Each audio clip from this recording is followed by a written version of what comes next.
ব্যবস্থা কাদিয়ানীদের পক্ষ যারা নেবে, রাশেদ খান মেনন গোটা বাংলাদেশে অবাঞ্ছিত ঘোষণা করেছে। মুরগি চোরা শাহরিয়ার কবির যেখানে পাওয়া যাবে জুতা দিয়ে বাইরে সোজা করে দিতে হবে। জুতা মারো তালে তালে, শাহরিয়ার কবিরের দুই গালে জুতা মারো তালে তালে।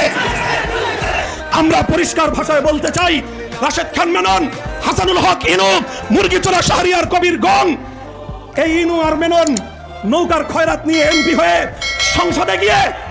সংসদে গিয়ে খতমে নবুয়তের বিরুদ্ধে কথা বলবে আর কাদিয়ানীদের দালালি করবে।